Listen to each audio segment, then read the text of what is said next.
Hello everyone, this is Keith from the Solo Gamers Club and welcome to my channel. Tonight's video is going to be a sample of play video where I'm going to play a turn or two of the Cold War board game 2 Minutes to Midnight. This video is intended to act as a companion video to the teaching video I produced previously. In this video, I'll take what I've learned from the teaching video and demonstrate how to play using the SoloBot provided with the game. Along the way, I'll offer my thoughts on game strategy. For this example of play, I'll be controlling the USSR, while the bot will direct the US. To assist me in this playthrough, I've done something I haven't done before on the channel. I've invited a guest to assist me during the playthrough. So please welcome my guest, Lieutenant Colonel Tsetnova Petrovna. Colonel Petrovna, thank you for coming on the channel. How are you this evening? I'm very well today. How are you, Comrade Kit? I'm doing great. Please tell us about yourself. I was born in Kiev in 1920, and I attended the Academy of the Federal Security Service in Belashika. I'm currently a lieutenant colonel in the Red Army, and during the secret war against the fascists, Comrade Stalin himself awarded me the Order of Lenin, the Hero of the Soviet Union, and the Order of the Red Star. Those are some prestigious awards for such a young woman. I look forward to your advice while we play the game. What advice will you offer me before we begin? RPLI our numerical intelligence advantage to steal research from the decadent West and direct their own technology against the Americans. Well, thank you, Colonel. I'll be speaking with you later in the video. 10. Let us begin our secret war against the decadent bourgeois capitalists. До свидания. In this example of play, I'll be demonstrating how to use the SoloBot and its reference sheet. I've set up the game using the opening scenario, Soviet Steamroller. Well, let's get started.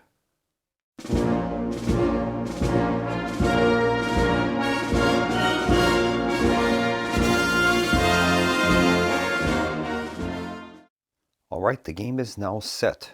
We have shuffled our card deck that includes the turn 1 cards and the A cards, which are the always in play cards. We've also shuffled our solo deck. I've decided that I'm going to demonstrate how the solo deck is going to be used, but in this playthrough, I'm going to play both sides so I have a little bit more control over the playthrough so that I can demonstrate all of the different aspects of the game in a better fashion. So we'll start now with the SoloBot and I'll describe how that works. I'm also going to show the viewers the various board positions at the start of the game, beginning with North America, Central and South America, Africa, Europe, the Middle East, South Asia, and North Asia. Now the designer has produced a SoloBot quick reference card, and that details how the actions of the SoloBot will be directed. Now when using a SoloBot, it does change the rules of how the solo player will be operated. Whenever a money card for the SoloBot is selected from the deck, we also draw a card from the solo deck, and that directs how the money of that side will be used. Now it should be noted that the designer even says in here that this SoloBot does not direct every aspect of the game for that solo side. You have to use some of your own initiative in the process because the game is so complex he could not anticipate every possible nuance. So the main rule though is if it's a bad decision for the bot, don't do it. That is the main thing to keep in the back of our mind. Another important aspect is when a money card comes out of the deck and we select our solo card, money actions for the bot do not roll dice. You just follow what is on the card, and that changes the rules a little bit because obviously the bot player is not being controlled by a human, so the designer has built in some advantages for that bot in the fact that it doesn't have to make dice rolls. You just follow whatever it says on the card. For all other cases, if it's not a money card, we would make the roll for the bot side and resolve the card as we would in a normal game. So we'll say that a money card for the US was drawn. First thing we're going to do is flip a solo card and read through it. And that card is revealed to be technology. Perform a research action and then use a spy. In this case, the bot is the US, so it says balanced development with an emphasis on industry and maintaining naval advantage. So that's what we perform. We would give the US a technology advance using that criteria and then use a spy action. Now in the case of spy actions for the bot does not roll dice for its spies. When a card says spy action, the bot resolves it per the following criteria. Any spy action in a location with a spy exhausts the spy and automatically succeeds once, and we would apply the regular rules. If it's a US bot, it requires 2 spies to be in a location, and both must flip to succeed at a remove item spy action. And we'll flip over another card and just assume that another US money card came out. This one says recruit spies. Place 2 spies onto the map from the force pool and then use 2 spy actions. So we would do that and we would consult the US spy priorities, which is number 1, tech theft removal, Western trade item removal, and then everything else. So that's kind of how that bot would work. It directs the play of the alternate team, but it bends the rules a little bit in some cases where you don't make die rolls for actions that you would normally make if this was a standard 2-player game. Now in the event that a card from the event deck was drawn and it's aligned to the bot, meaning that it is a blue-backed card, sometimes there's decisions to be made, and the designer has recommended that you make a 50-50 roll. On a 1, 2, or 3, you take option A. On a 4, 5, or 6, you take option B. But for this example of play, we're going to play both sides, and that'll give me a little bit more control over demonstrating the game. So we'll get started with our first card draw. We'll draw and resolve our first card of the game. And this one is Israeli independence.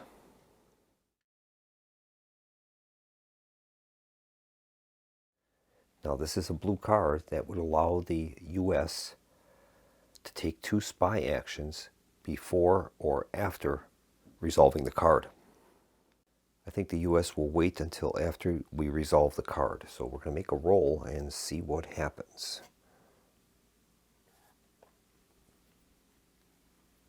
The roll is a 3. That says, in Israel, remove the occupied marker and add 1 civil war marker. All right, the Israeli war for independence has come early.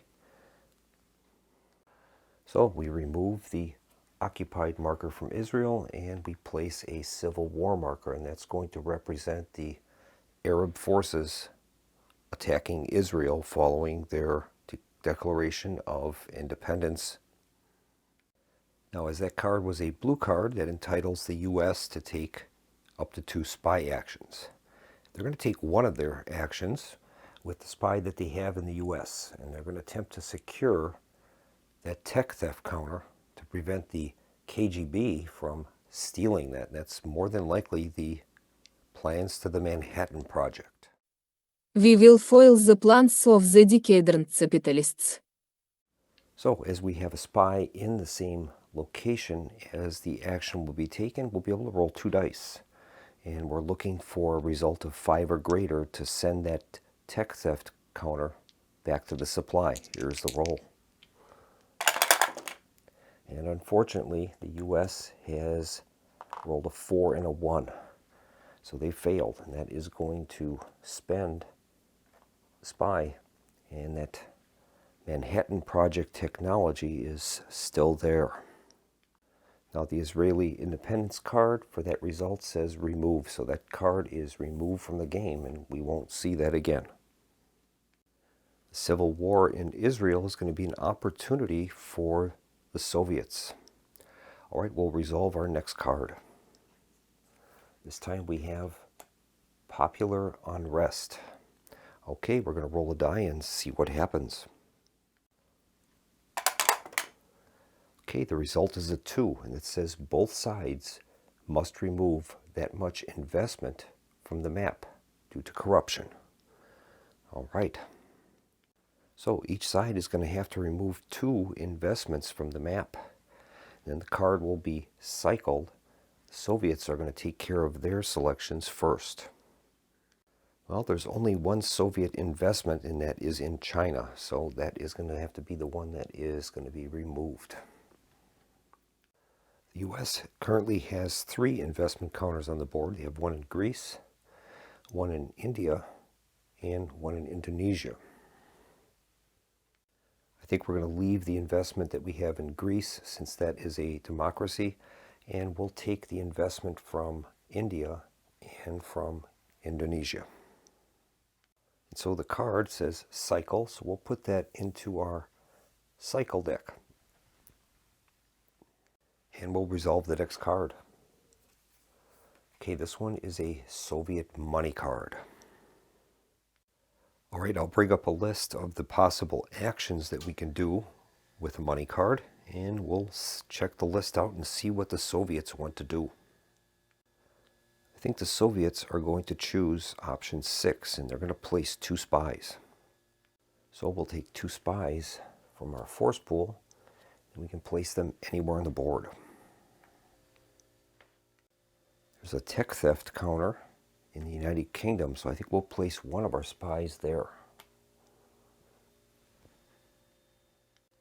And I think we're going to place our second spy in Greece, and that will help to modify that civil war whenever that gets resolved during the turn.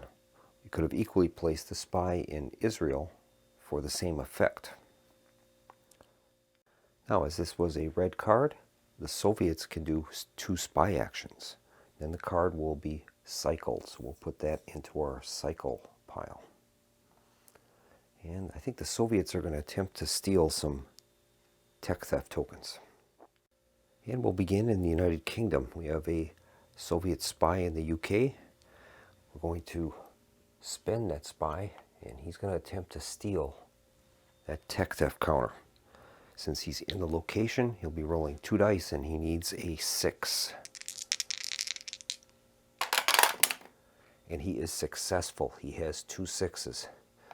If there were another tech theft counter in the space, he'd be able to steal both. But in this case, he has stolen a token, and that is going to allow the Soviets to gain 2 technological advances in the same category, as long as the United States has already researched that. Let's go to the tech board and see what their choices will be. All right, so the Soviets can place 2 research tokens in any category that the U.S. has already researched. Incidentally, the farming category is for Soviets only. The U.S. is considered to have already researched all of the farming advancements. Colonel Petrovka, which category do you think we should take our stolen tech in? Give us the plans for the Manhattan Project, or I have juristed and sent to Lubyanka. All right, Manhattan Project it is. So they would place 2 advancements in atom bomb. The research value is 2, so 2 tokens are removed, and the Soviets now have the atom bomb. So the atom bomb will allow the Soviets now to build bombers. We'll add these bombers into their force pool. Those can be built and delivered to the strategic weapons box in the future. You also get 1 nuclear weapon which can be deployed into the field. And also they're eligible to make mad rolls. All right. And I think the second action is going to be the same thing, this time in the US. They're going to spend the spy, roll 2 dice, and attempt to steal the other tech. Here's the roll. The Soviets have a success. They've stolen a tech theft counter in the US, and that'll give them another 2 advancements on the research board. Outstanding. Now, the Soviet 5-year plan is for farming. So if we can make a confirmed advancement in farming, the Soviets are going to gain +1 to their progress track. So I think we're going to do that. Now, as I said earlier, all of these are considered to be completed by the US already, so that is a valid target. So they can place 1 advancement into farming, which is what they will do. That particular category has a research value of 1, so we'll exchange the cube for a completed research Soviet agriculture +1 on grain rolls. All right. So that is going to complete the Soviet 5-year plan for farming, earning them 1 progress, and that moves them up to 4, and they're going to earn a hammer and sickle victory point token. So that'll earn them a hammer and sickle victory point token. Their track is set to 0, and we'll place that in the victory point box. And the Soviets take the lead 2-1. So, Colonel Petrovka, what do you think about the recent developments? We will win a glorious victory for the Motherland. Okay, then we will continue with our next card. This time we have Navy Arms Race. If the U.S. has naval advantage, place 1 investment in any 0 or 1 worth country. Then the U.S. may place 1 naval tech cube on a die roll of 3+. If the die roll is 5+, the U.S.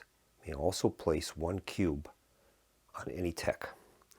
Then the Soviet player may place 1 naval tech cube on a die roll of 4+. Okay.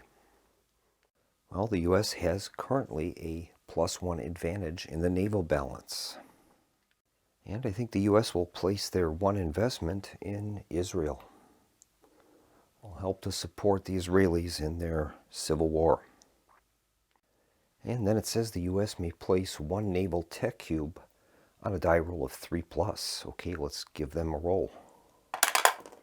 And the result is a 3. So they're going to gain a naval tech cube. So the U.S. will place a naval tech cube in the nuclear subs area, and they qualify for that. It says requires atom bomb. And they need 2 advancements in order to fully research nuclear subs. And then it says, then the Soviet player may place 1 naval tech cube on a roll of 4+. Okay. And they roll a 5, so they have earned a naval tech cube. So the Soviets place 1 in carriers and aircraft and bombers. That column has a research value of 1, so that is going to convert the cube into a fully researched Soviet naval technology. And the Soviets get a +1 to naval balance. That will move the naval balance 1 slot in favor of the Soviets. We're now at even, no effect. And that is a blue card, and it is to be cycled. So that would offer the U.S. some spy actions, but unfortunately, they have no available spies on the board. We'll move on to our next card. This one is Civil War. This is the first card, so we're going to roll a die. Now, to keep track of the number of Civil War cards that have been brought into play, there's a small track in the lower left-hand corner of the board, so we're going to advance that to one card. When both cards have been drawn, that tells us that we have to resolve all the Civil Wars on the board. So right now, that card could come up at any time, and all of the Civil Wars could be forced to be resolved. So now we know that if we want to put any investment into those Civil Wars, we're going to have to do it quickly. And we'll make the roll on the card. The result is a 2. It says U.S. may add 1 Civil War marker to any Civil War. All right. In this case, the card will be cycled, and the U.S. is going to be able to add a Civil War marker into any Civil War. Well, the U.S. has several options. There are civil wars currently in Estonia, Latvia, and Lithuania, in Ukraine and Belarus, and in China. And those would be the most likely targets for the U.S., and I think we're going to place it into China. That'll put the 3rd Civil War marker into China, and that would represent the U.S. supporting Chiang Kai-shek against the communists of Mao Zedong. And we'll draw our next card. This time we have Stalin. Okay, we're going to roll a die, and we'll see what happens to Comrade Stalin. The roll is a 3. And that says remove 1 or 2 war reparation markers. For each removed, place 1 unrest there and add 1 money to the deck. Then place 1 unrest in the USSR due to purges and terror. And we have to roll for Stalin's death. All right, there are several reparation tokens in Europe. I think Stalin is going to select one of them in Austria. Now that's going to add a unrest token there. We'll place an unrest token in Austria. So now there's a total of 2 unrest there. As this is a democracy, if a 3rd is there, they are going to go into a coup. There's 1 in Hungary, Romania, and Bulgaria, and 3 in East Germany, Poland, and Czechoslovakia. So I think we will take the one in Hungary, Romania, and Bulgaria. And we'll replace that with an unrest token. And once again, that country is within 1 unrest of going into a possible coup.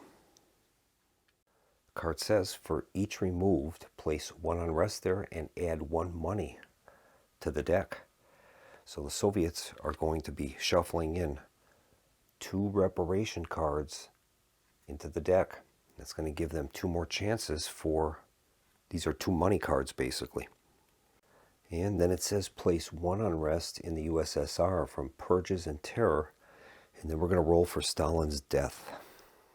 So we'll place another unrest now in the Soviet homeland, and once again, if that gets to 3 unrest, they're going to go into a national crisis.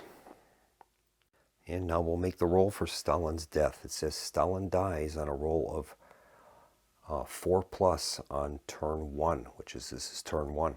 So we'll make the roll. Roll is a 1, so he is still alive. If he's alive, we will cycle the card. So Comrade Stalin lives to fight another day. We'll place that card into the cycle deck, and now the Soviets could undertake 2 spy actions if they choose. Soviets have a spy in Greece and 1 in the USSR. The spy in Greece I'd like to leave there to be able to influence the civil war in Greece, but I think what we're going to do is with the Soviet spy in the homeland, we're going to undertake a Soviet action only, which is called suppress unrest. Remove one unrest in a communist country for each successful roll. This represents infiltration and propaganda tactics, mass deportations, and arrests. All right, so that spy is going to be used in the space the action will take place in its own space. So they'll be able to roll 2 dice. We're going to invert the spy and make the roll. And he's going to be able to remove a unrest token for each success, and he will succeed on a 5 or greater. Now those can only be carried out in communist government locations. So this one will qualify. And we'll have him make the roll. We're looking for 5s or greater. And unfortunately they failed. They rolled a 2 and a 3. So we've shuffled in the 2 Soviet reparations cards into the deck, and we're ready to continue. And we get Operation Paperclip and Osavayakim. All right. We're going to make a roll and see if we can recruit Werner von Braun to either the US or the Soviets. Here's the roll. Rolls a 5. It says USA place 1 cube in a gray or black satellite or space technology and then remove the card. So the US was able to acquire the Nazi rocket scientists at the end of the war to advance their rocket program. So that card will be removed, and they'll be placing a cube in gray or black. And the US is forced into putting it into satellite technology. They can't use space yet because that has to come off of the space launch vehicle. So they'll place 1 cube in missile research. It has a research value of 1, so that'll be replaced with a completed research in missile research. Now, whenever the US fully completes a research project, we have to add 1 tech theft token to the tech theft box. So we will place a tech theft token in the tech theft box. Now, as soon as there's 2 in there, removed, and then we're going to place one of them by consulting the Soviet tech theft placement table. So we'll make a roll on the tech theft placement chart, and the Soviets can choose if there is a choice. Rolls a 5. That can go into Italy, France, or Australia. And I think, seeing that we already have a spy in the UK, granted it is spent, I think we're going to place it in France. All right. And we'll draw our next card. This time we have Italian Communism. Both players will roll 1 die. Both players, USSR first, may add 1 to their roll for each investment removed from Italy. If the Soviet roll is higher than the US roll, add 1 Soviet influence to Italy. If the Soviet roll is double or more, add 2 Soviet influence in Italy, and then the card will be removed. All right. And here's the Soviet roll. And they rolled a 6. Here's the US roll.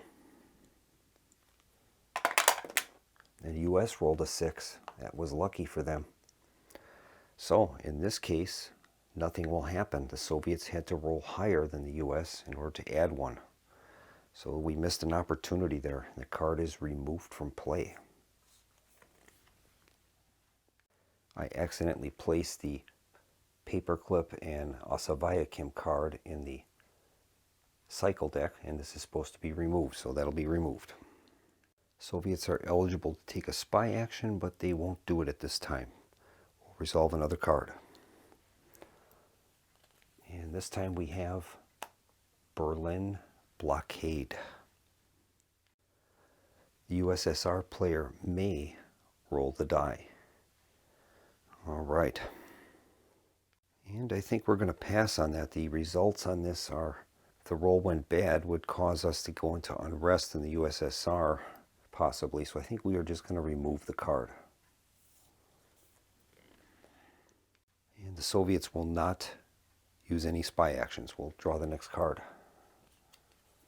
This time we have research. Both players resolve one research action on turns 1 or 2. Then the card will be cycled. The Soviets will select first. And I think the Soviets are going to select the land and air category, and they're going to place 1 cube in there. That has a research value of 1, so that will complete the research for the Soviets, giving them a completion disc, improved technology. It's going to give them +1 in conventional balance, and they're eligible for a Soviet interceptor roll. All right. Soviet interceptor roll is a special role for them. Soviets were always keen on interceptor aircraft. So this might represent the development of the MiG-15 or MiG-17, which is going to attempt to neutralize a U.S. bomber. That's kind of the reason I selected it. Okay, here is the roll. We need a 5 or better. And we've done it. They've got a 6, and that is going to neutralize a U.S. bomber. Now the rules don't state if the Soviets get to select which bomber or the U.S. gets to select. I'm assuming it's going to be the Soviets because it's their interceptor roll. I'm thinking that obviously the Soviets would like to take it out of the strategic weapons box and thus decrease the nuclear balance. But it would also be a possibility to be taken out of the force pool. But I think we'll play it this way. That's going to neutralize the bomber that is in the strategic weapons box, and then that's going to readjust the nuclear balance. There's nothing in the strategic weapons box right now. So that'll move the U.S. advantage down 2 because it lost the bomber, back to even. And now, by developing that improved tech, the Soviets are going to gain +1 on their conventional balance, giving them a major aggression with a +2 dice roll modifier. Wow, the Red Army is surging. Incidentally, when a strategic weapon is removed from the game, it is removed permanently. It cannot be rebuilt. And I think the U.S. is going to take their development into nuclear subs. They'll have 2 of them in there, and that's the research value. We'll replace that with a blue disc, and the U.S. has developed nuclear subs. They have the atom bomb, and that's going to give them +1 to naval balance. So the U.S. will gain 1 to naval balance, and they're back to advantage. Now they have fully developed a technology, so we're going to be adding a tech theft counter to the tech theft box. And we'll place a tech theft in the tech theft box. And that research card is going to be cycled, so we'll place that in the cycled cards deck, and we'll draw our next card. This time we have Soviet money. All right. And I think the Soviets are going to choose number 8, place an army in a civil war. Well, things are not going well for Mao in China. There are 3 civil war tokens there, and I don't think he's too happy to have Chiang Kai-shek win that, so we're going to commit Soviet army to the Chinese Civil War. So we're going to take that the Soviet Red Army out of the force pool, and we'll place that into China. Now when an army is placed into a civil war, we're going to roll a die. And on a result of 3 or greater, we're going to earn a free advance in land-air technology. So we'll make the roll. The result is a 2. So the Soviets don't gain anything from that. Incidentally, in order to place an army into a civil war, we have to have an influence cube in that location. card will be cycled, and the Soviets would be eligible for a spy action, but I don't think they're going to take one at this time. And here's our next card. And this one is the second Civil War card, just in time. The second card, we resolve all civil wars, and the card will be cycled. All right. So we advance our Civil War marker to both cards. Now we can resolve our civil wars on the board. We can resolve the civil wars in any order we choose. It does not matter. I'm going to start with the civil war we have in Estonia, Latvia, and Lithuania. We begin by determining who the government player will be. The government player is the player that has their own color government in the country. So the government player will be the Soviet Union. Government player is going to begin by rolling 2 dice. And the modifiers for this will be 1 extra die for each army. So the Red Army has deployed to Estonia, Latvia, and Lithuania, so the Soviets will be rolling 3 dice. And they'll also be adding +1 to the die for each army investment, an investment that the player has, and a spy that the player might have in the location. So Soviets will be getting a +1 for the Red Army. And we're looking for 6s. And unfortunately, the Soviets have no hits. They rolled a 1, 2, and a 4. We would remove any investment belonging to the Soviets in that location, and we would keep the number of hits scored for later. Well, none of them have scored, unfortunately. Now the rebel player will roll 2 dice, and he's also going to add 1 for each investment or spy that that player has placed in the location. If there were 3 Civil War tokens in the location, he would add 1 for that. He'll also hit on 6s. And he has no success. So no one gained any successes. All Western investment would be removed. And now the government player would remove 1 Civil War marker for each hit achieved. If there were none left, the government would win the war. Well, unfortunately, the Soviets did not gain any successes. So in this case, since the Red Army is present and the rebels scored no hits, the Civil War is going to continue. And not only that, since no hits were scored and the war is continuing, another Civil War marker will be placed in Estonia, making the rebel force stronger. We'll move on to the Civil War in Ukraine and Belarus. Same situation will apply. Russians will be the government player. The Red Army has deployed, and there is 1 Civil War token there. So the Soviets will roll 3 dice, and they're going to get a +1 for the army. And they have rolled 1 success. All right, we'll keep that for future use.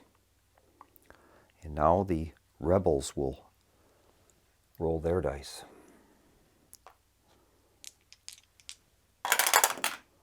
Rebels have no successes. So Soviet success is going to remove the Civil War, and the Russians have won the Ukraine-Belarus Civil War. The benefits of winning the Civil War: since the government won, they would align the country, if not already. Well, it is. It's already aligned. Next, they can place an occupied marker in the location, and the army is removed and placed back into the force pool.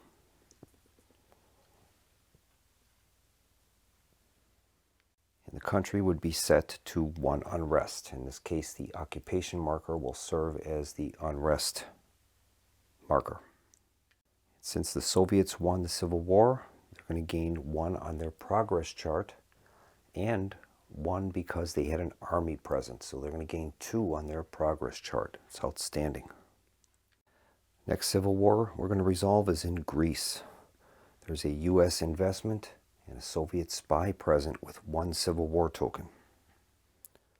Greece is a democracy, so the U.S. is going to be the government player and the Soviets will be the rebel. U.S. will roll 2 dice and they'll receive a +1 modifier for their investment. And they've scored 1 hit. We'll preserve that for future. Now the Soviet rebels will roll and they're going to also get a +1.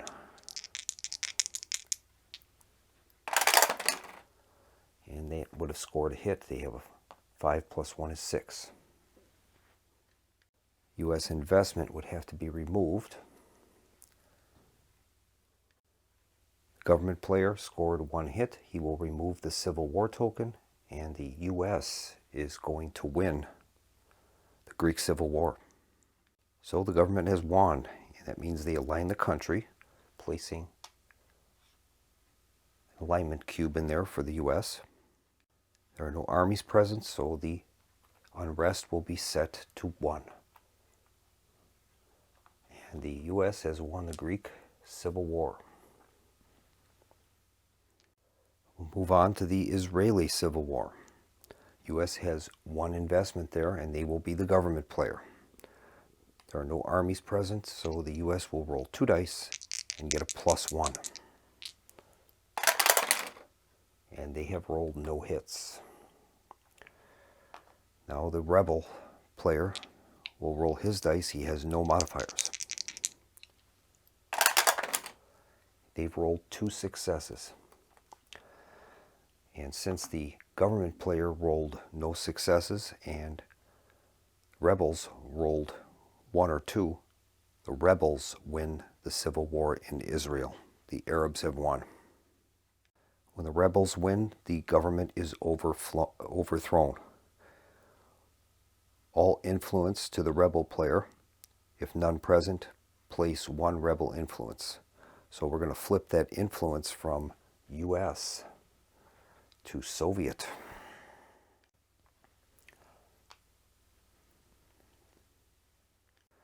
U.S. investment would have been withdrawn after their roll. And we have to remove the government of the previous owner's color if present. That is going to convert Israel from democracy to authoritarian. That's going to, Civil War token is removed now since the rebels have won. The U.S. is going to lose control of 1 factory, which they previously had. And then the country will be set to 1 unrest. That was very bad for the U.S., but good for the Soviets. So the U.S. will lose 1 point on their victory progress track for the loss of the Israeli factories. Next is the civil war in Indonesia. It is an authoritarian government, and there's no cube there, so that means the U.S. player will be the government player. He'll begin by rolling 2 dice. He scores no hits. Soviet player will roll his 2 dice. There are no modifiers. Soviets score no hits. As neither side has won the war and no hits were scored, we are going to add a civil war marker to Indonesia. That's the 3rd. We'll move on to Vietnam, Laos, and Cambodia. U.S. has influence there, and the French army is fighting the Viet Minh. There are 2 Civil War tokens in the country. The U.S. is the government player, and he'll be adding a die. He'll be rolling 3 dice for the French army and adding 1 to the result. And he scored 1 hit. Now the Viet Minh are going to roll with Russian support, 2 dice with no modifier. And they score no hits. So we'll apply the effects of the French army. It's going to remove one Civil War token, but one remains. So the Civil War will continue in Vietnam. And now it's the Chinese Civil War. We've got the Red Army deployed, and we'll be fighting Mao Zedong being supported by the Red Army versus the rebel forces of Chiang Kai-shek. All right, the Russians are going to be rolling 3 dice, and they're going to add 1 to the result for an army present. And they scored no hits. Rebel forces will roll now. They have 2 dice, and they're going to gain a +1 modifier because 3 Civil War tokens are present. And they score no hits. As no hits were scored, we would normally be adding another Civil War token there, but we can't do that. The maximum is 3. So the Civil War in China continues. And that completes the resolution of all the active civil wars. The card will be cycled. I have a correction from earlier in the video when the Greek Civil War was won by the United States. They should have gained 1 on their progress marker track. Well, let's look at the board position as we have it right now and do some strategizing. Well, the Soviets, I think, have a golden opportunity. With their interceptor roll that they made, they were able to move the nuclear balance to even.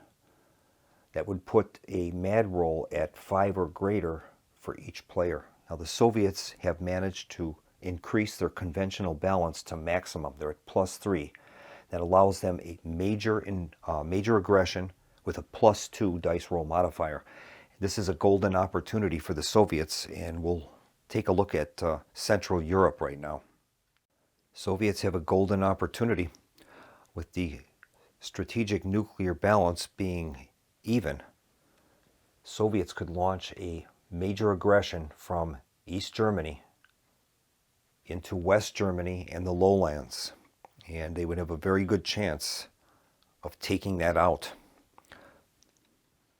Now the problem is the U.S. has not drawn a money card yet, so their cards are going to be probably coming up in quick order. So if we have the opportunity, if we're able to get a Soviet money card, we're definitely going to have to think about this and see if it's going to be worth it. I think it is. I don't think there would ever be another opportunity to have the nuclear balance at even and conventional balance in favor of the Soviets by +3. So we'll have to see what happens with the card draws.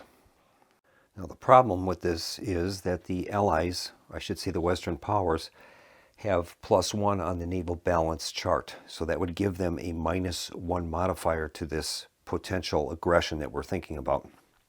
They will also gain -1 per adjacent country of a 2 worth or more with the enemy government type.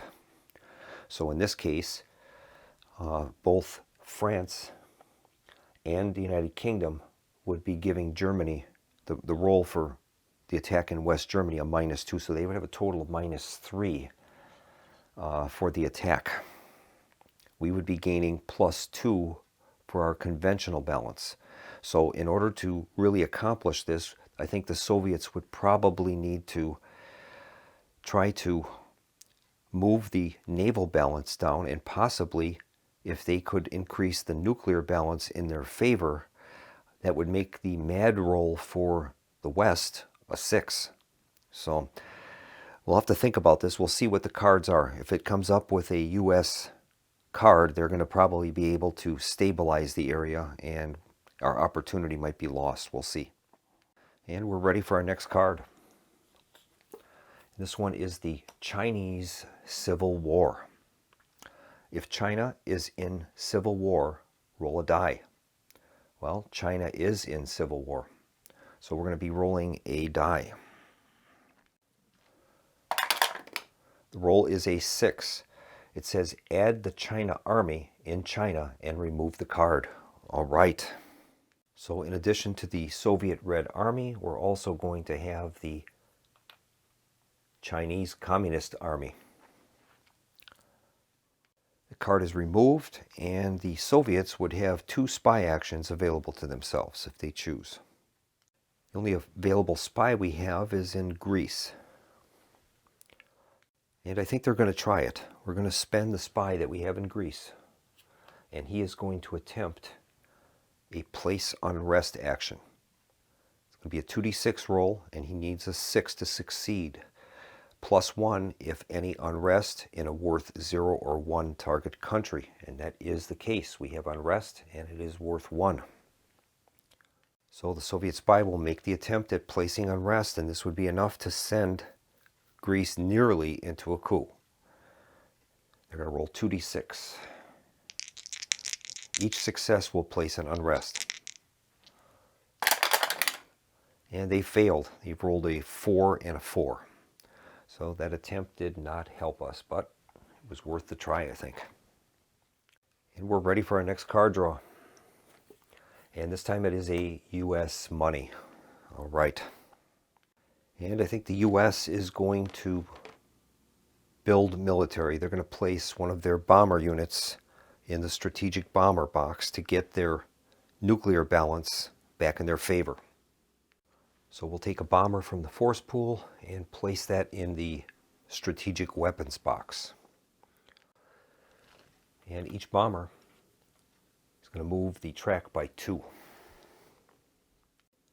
That will advance the nuclear balance 2 spaces in favor of the West, giving them a +2 nuclear balance advantage. And you'll notice that there is an unrest marker in there. That's going to place unrest in the Soviet homeland. Whenever those tokens move to the left, those icons kick in. If you're moving across it, they don't. So that is going to place a 3rd unrest token in the Soviet Union. That's going to place them into a homeland crisis. What that means is the next time that the Soviets have a money card, they have to spend that money card to try to decrease the amount of unrest in the homeland and get it beneath that coup level of 3.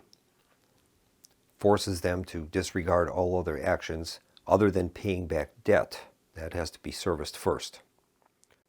And that USA money card is going to be cycled, and the US would have spy actions available to it, but they have no spies that they can use. We'll move on to the next card. And this is Indonesian independence. We're going to make a roll. The roll is a 2, and it says the Dutch dig in and refuse to leave. All right, so the situation in the Dutch East Indies is going to remain with a full-blown civil war.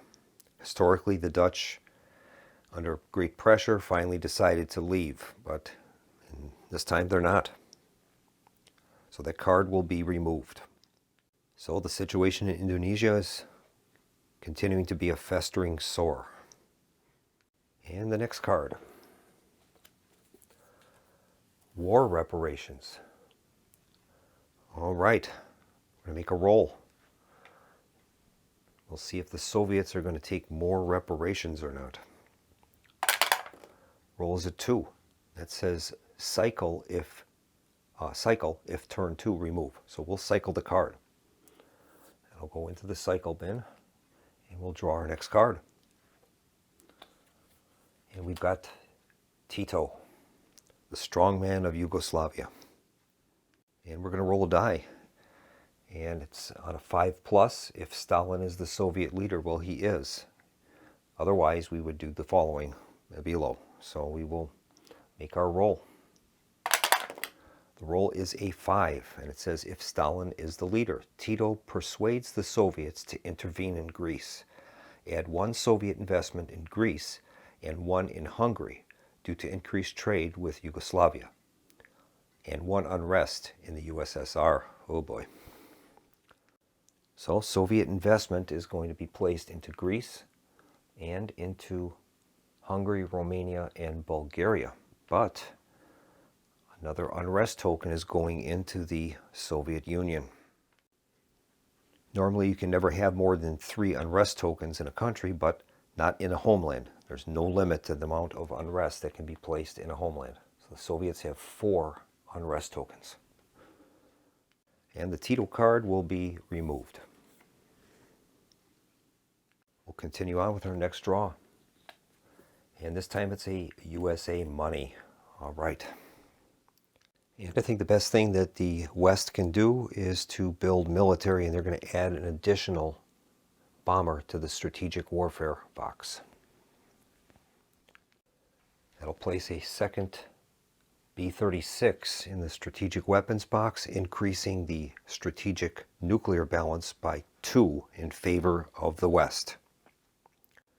So that token will move from +2 up to +4, giving the U.S. an automatic MAD roll success. In addition, the Soviets are going to gain 2 more unrest in the Soviet Union, and the U.S. is going to gain a victory point. I should say a victory token. So an additional 2 unrest are going to go into the Soviet Union, putting them up to a total unrest of 6. That is not good. And more importantly for the U.S., they're going to gain a victory token, which gives them parity with the Soviets for the time being. Now, if the Soviets are able to reduce the nuclear balance, that's one exception to the rule on tracks moving to the right, and I'll show you. Whenever these victory token icons are crossed going to the left, that side gains it. But in the exception to the rule that you normally have is when the token is moving to the right, those items on there don't apply. But in the case of those victory point or victory tokens, it would. So if the Soviets could eliminate one of the U.S. bombers, that would move the track down 2, and they would lose their victory point there. And that works the same with the Soviet Union regarding the Soviet victory token that was earned because of the massive U.S. debt. If the U.S. can pay off that debt and move it to 70% of GDP or lower, Soviets will lose that victory token. So the U.S. money card is cycled, and we'll draw our next card. This one is another U.S. money. Well, there are a lot of things that the U.S. needs to do. They need to get that conventional balance down to a more manageable level. And that would mean research into land and air to get improved tech. That would be one thing they can do. I think the U.S. is going to take option number 4, place 3 investment if all are in worth 0 or 1 countries. So they're going to place an investment in Austria, 1 in Greece, which will wipe out the USSR's investment, and I think they'll place 1 in Italy. We know that the U.S. is going to have some more money cards coming, so they can deal with the larger issues later. U.S. money card is cycled, and we'll move on to the next card. This time we have spy agencies. Soviet will go first. Soviets perform 1 Soviet spy action with any spy, even with an already used spy, and do not mark it, or place 1 investment in a country with any Soviet spy. All right. Soviets are in homeland crisis, so I think what we'll do is we're going to use our investment to remove 1 unrest. Now for the U.S., it says roll 1 die on a 4+, place a U.S. spy in any democratic country worth 2+. Roll is a 2, so they have failed. Card will cycle, and we'll draw another card. This time it's a Soviet money. All right, well, we are under homeland crisis, so we're going to have to use that Soviet money to try to get rid of the unrest in the USSR. Soviets are going to choose option 5, and that's place a spy and either make an influence roll or place an investment. Well, they're going to place the investment. So we'll take a Soviet spy from the force pool, place that into the Soviet Union, along with an investment token. Now, the Soviets are limited into what they can do with investments. Only one investment token can take out a unrest. In democratic countries, there's no limit. So that'll remove one for that. And now, since this is a red card, the Soviets can attempt to use their spy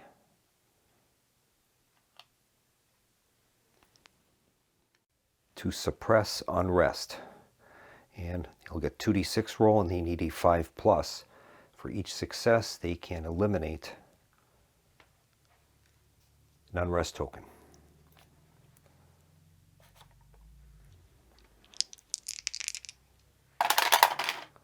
And they have no success. All right. So the Soviets remain in homeland crisis. Soviet money card is cycled, and we'll draw our next card. And this is reparations card. All right. So this acts as a Soviet money card, and it is removed after it's used. I think the Soviets are going to take the same option, and we're going to place a spy in the USSR. KGB will start working on this unrest, and then in addition they are going to use an investment, and that will take out one of the unrest automatically. And now, since it's a red card, the Soviets can take 2 spy actions, and we're going to use the spy that we just placed and attempt to suppress unrest. 2d6 roll, 5s or better. And we've got 2 successes. That is great. The KGB did their job. They'll be able to remove 2 unrest tokens, and we are no longer in homeland crisis. So the next Soviet money card can be spent as we wish. Soviet reparations card is removed from play. And we'll draw our next card. And we have another Soviet reparations card. All right. Soviets are no longer under the homeland crisis rules, so we can do as we will. And I think the Soviets are going to take option 4, place 3 investment if all are in 0 or 1 worth countries. So we're going to place an investment in civil war in Estonia. I think we'll place an investment in Hungary, and we're going to use that to suppress unrest. Value of the country is 0. And I think their third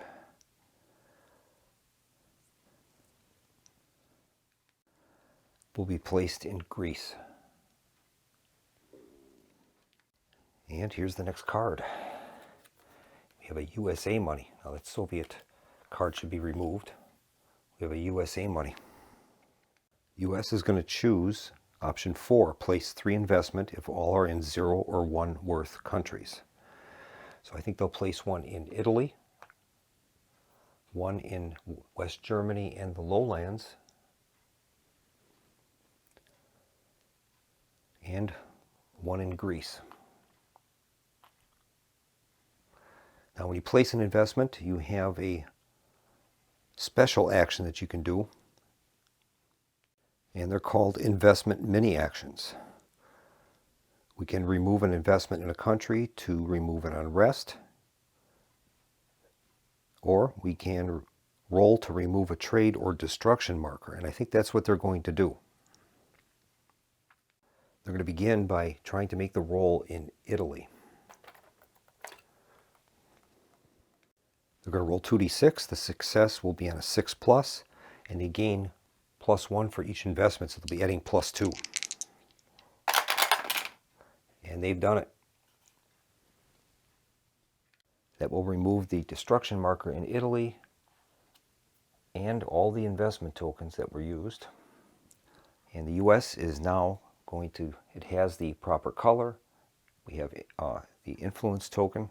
So they're going to gain the 2 factories from Italy, which will move the US up on their victory progress track. US victory progress goes from 3 up to 5. And they're going to use the same mini action in West Germany and the lowlands, attempting to get rid of the West German destruction marker. This will be a 2d6 roll. You'll be adding 1 for the investment. And they're successful. So the investment is removed. So is the West German destruction counter. And the U.S. is going to gain another 2 factories and 2 victory points. U.S. victory progress goes by 2, 1, which will earn them a star, and 2, so they're at positive 1. And they've gained a victory token. U.S. takes the lead now, 3-2. Colonel Petrovka, what are your thoughts on the situation? I'm sorry, darling, but I'm much too beautiful to be captured. So the USA money card is cycled, and we'll draw our next card. And we've got authoritarian unrest. Okay, we're going to be rolling a die. Rolls a 6. It says both sides must place 1 unrest in an authoritarian country. A coup result of 4+ is treated as a 4 unless no influence is present. Soviets will select first, and then the card will be cycled. Soviets are going to place that unrest in Egypt, and that is going to send that into a coup. U.S. is going to place its unrest in Israel, that is authoritarian now, and that's going to send Israel into a coup as well. So to resolve the coup, we determine if there is influence present or not. We'll start with Israel. There is influence present. So we're going to roll 2d6, and in this case the U.S. player will be resolving this because he does not have the influence. We're going to roll 2d6, and the highest roll will determine the state of that coup. Here's the roll. All right, the U.S. rolled a 6. All right. On a 5+, it says successful coup. Government voted out. Remove an opposing influence, or if not present, place a friendly influence. So the Soviet influence in Israel is removed. If the high die was a 6, repeat step 1. Okay, it was, but there is no further influence to remove. Then we replace the current government with the coup winner's government unless it is occupied. All right, so it will be replaced back to American control, removing the authoritarian disc. And then it says set the country to 1 unrest, leaving occupied unrest if present. So we'll set it to 1. And that was successful for the U.S. They don't have influence there, so they can't claim the factory yet, but they've got it back to a democratic government. Now the coup in Egypt. In this case, we have a blue influence token, so the Soviets will be rolling. I misread this card. If you read the authoritarian card more carefully, it says a coup result of 4+ is treated as a 4 unless no influence is present. So in reality, I've got to change what happened in Israel. Let's put it back the way it was. We had 2 unrest, and we had 1 Soviet influence. So we'll read the 4 result. It says strongman takes power, or puppet installed.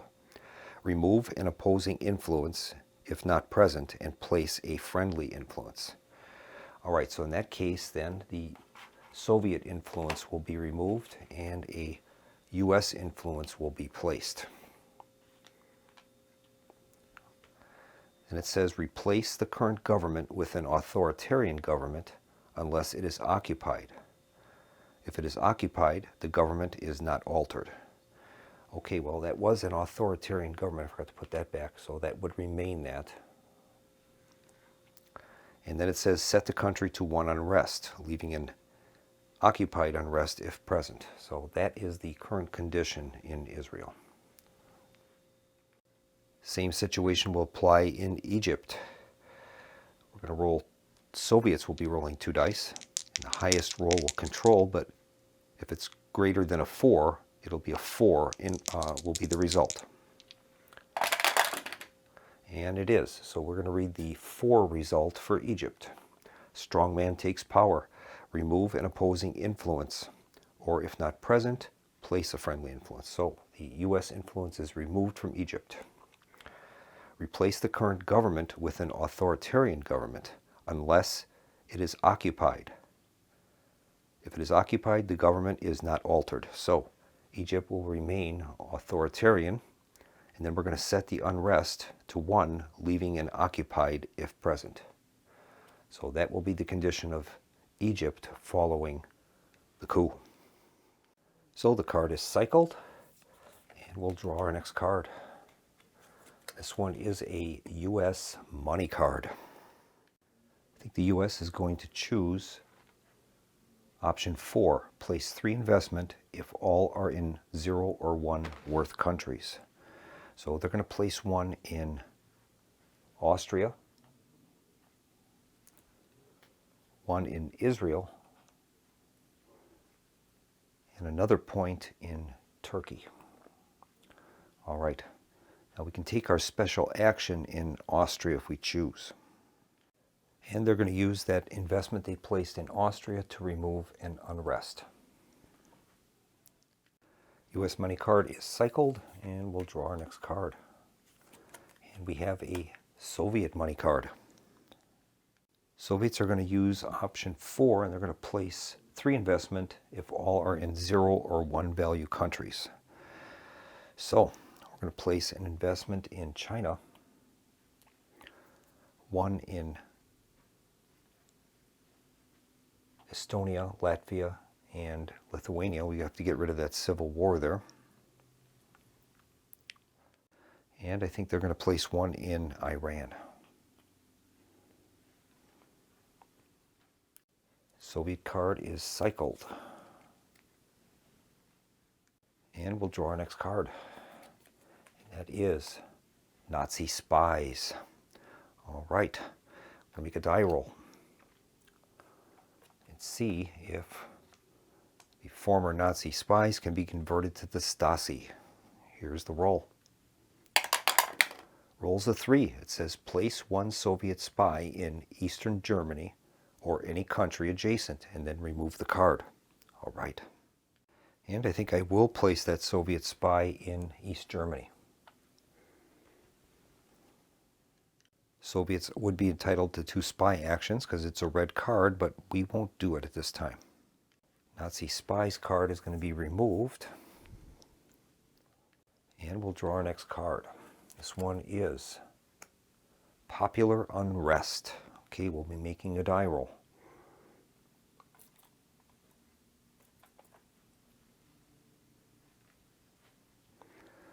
Move that into the frame a little bit. Okay, here's the roll. Roll is a 4, and it says both sides must place 1 unrest in an occupied country and then remove the card. Soviets must select first. Soviets are going to place theirs in Algeria and Morocco. U.S. is going to place theirs in East Germany, Poland, and Czechoslovakia. Card is removed, and we'll draw our next card. So we'll draw our next card, getting towards the end. And we have McCarthy. All right, McCarthy, senator from Wisconsin. Okay, here is the roll. Roll is a 6. That says McCarthy runs amok. Make a free counterintelligence roll in the U.S. and then add 2 U.S. homeland unrest and then remove the card. All right. So the U.S. gets to make a free counterintelligence roll even though the CIA is spent. We'll make the roll. They're going to get 2 dice, and they're looking for a 6. Okay, here's the roll. And they're successful. McCarthy was right. There were communists in the government, so that spy is going to be sent back to the Russian force pool. The card will be removed, and we're ready for our next draw. And this time we have the Red Army. Soviets will roll a die. Result is a 4. The Soviet player may pay $2 to increase the conventional balance track by 1 or gain $1 placed into the deck per space the track is decreased. If the army size is decreased, place a workers marker in the USSR. After this, the Soviets can place a free army into a civil war or place one investment adjacent to the USSR if advantaged or better on the conventional balance track. All right. Well, the Soviets don't want to decrease the conventional balance track, that's for sure. So after this, the Soviets can place a free army into a civil war or place one investment adjacent to the USSR if advantaged or better on the conventional balance track. We have to place the prevents workers shortage token if we were to have used that reduction of the conventional forces. We don't want to do that though. And I think the Soviets will take the investment option. We're going to place a Soviet investment in Finland and Sweden, which is adjacent to the home nation. The card will be cycled, and we'll draw our next card. And we have a Soviet military export card. All right. In this case, the Soviet Union has no trade markers in the Western trade box, so we're going to use this as a standard Soviet money card, and then it will be cycled. So let's see what we're going to do with that. I think the Soviets are going to choose to place a spy and one investment. We'll take a spy from the Soviet force pool, and we're going to place that into Sweden and Finland, along with another investment. Soviets don't want the U.S. to get that geographic objective. All right. Draw our next card. This one is, Soviet famine. It reads, it is an open question about how much of the famine was intentional as opposed to incompetence. Interestingly, Khrushchev was in charge of agriculture at this time. All right, the Soviets will have to make a roll.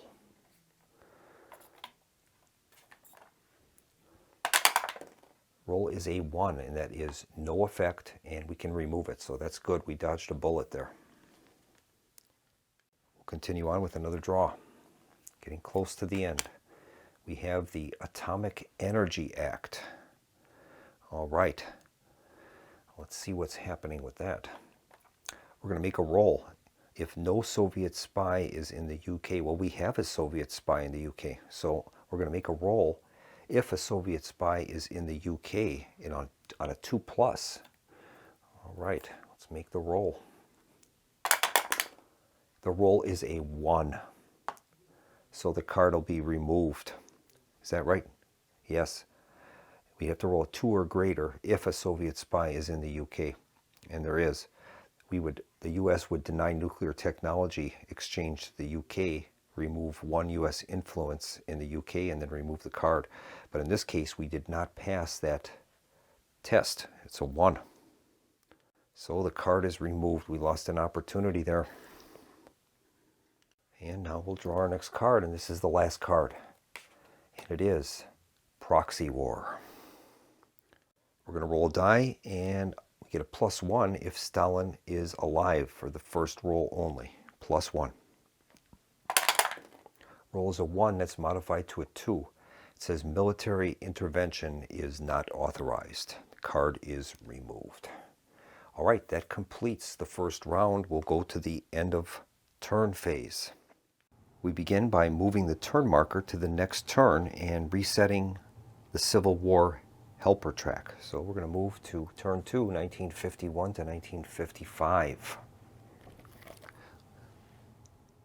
Next, we even up the victory tokens. So we're going to remove a token from the lower side and the higher side. We keep doing that until one side is down to their last token. So the US is now winning 2-1. Soviets will roll for their 5-year plan for the next season. Roll is a 3, and that's going to be industry as their target. Soviets will roll now for their Western trade.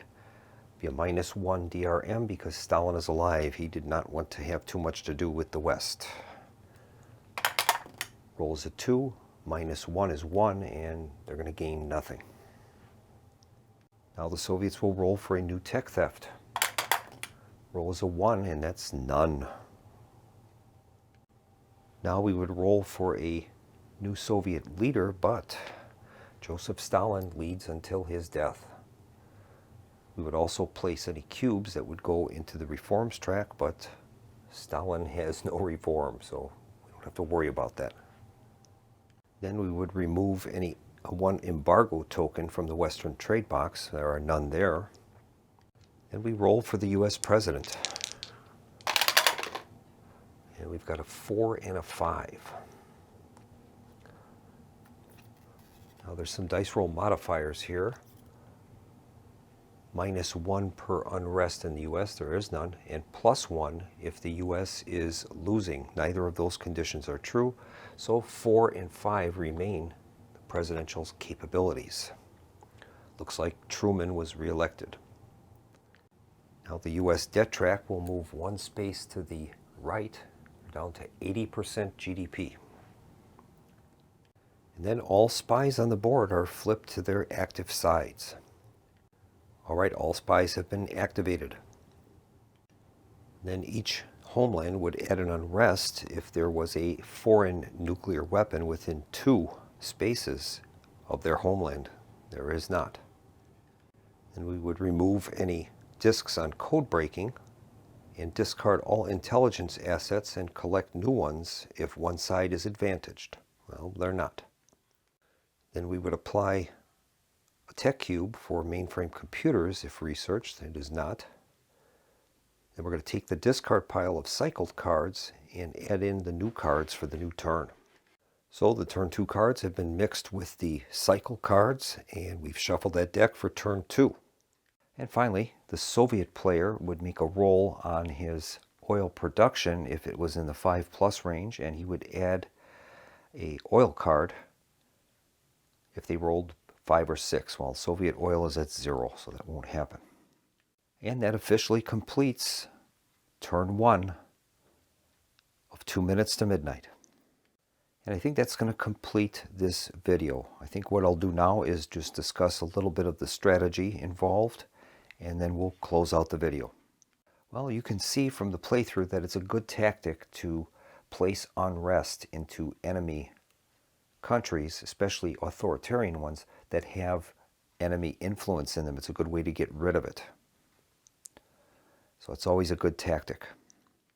Another good tactic is if you're going to place spies in an enemy homeland, it's always a good idea not to place more than 1 there, because the side that controls the country has a +1 modifier if there are more than 1 spy in the area. You'd be better off placing, in the Soviet case, placing a Soviet spy in Mexico or Canada, and then attempting the rolls with a single die, rather than putting 2 spies in the United States and then giving the CIA a +1 modifier.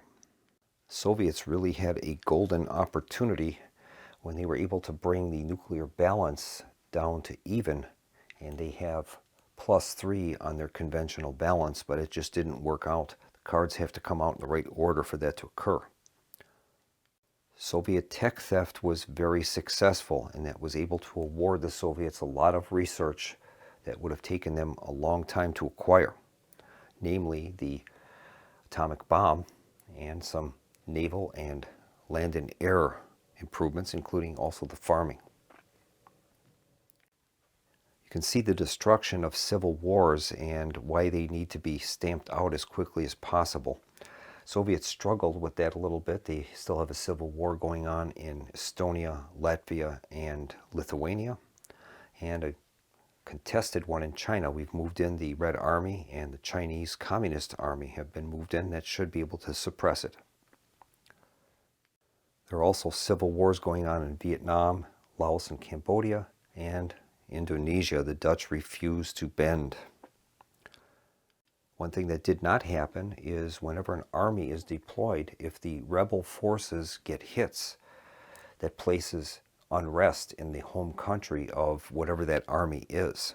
So in this case, during the Civil War, if the Viet Minh could have scored some hits, they would have placed unrest back in France, and that could have really caused some problems. So deploying armies ensures that you're not going to lose a civil war, but if they are protracted ones, such as what was in Vietnam when the French were kicked out following that battle at Bien Dinh Phu, the U.S. Army came in, and we know what the results of that were. And there's so much more to this game than what I was able to demonstrate in a single turn, but I think the viewers will get an idea of the depth of this game. There are so many roads that you can travel in attempting to get those victory points. And it basically goes down to what is your gut instinct and which path do you want to choose. Do you want to choose overwhelm the enemy with technology, or do you want to grind it out with spies and with investment and influence? So thank you so much for joining me at the Solo Gamers Club, and I hope you enjoyed this example of play. This video is intended to be linked with the teaching video that I did previously, and if someone in the future is interested in the game, they'd be able to watch both videos and I think probably get a pretty good idea of how to play the game and some of its intricacies. I'd like to thank my guest, Lieutenant Colonel Petrovna from the Red Army. Thank you for joining me at the Solo Gamers Club, and do you have any closing thoughts for us? Thank you for having me. It was a pleasure meeting you and your lovely viewers. До свидания. And that'll about wrap this video up. Thanks for watching, and I hope to see you again soon at the Solo Gamers Club. In the meantime, have a pleasant evening. Good night.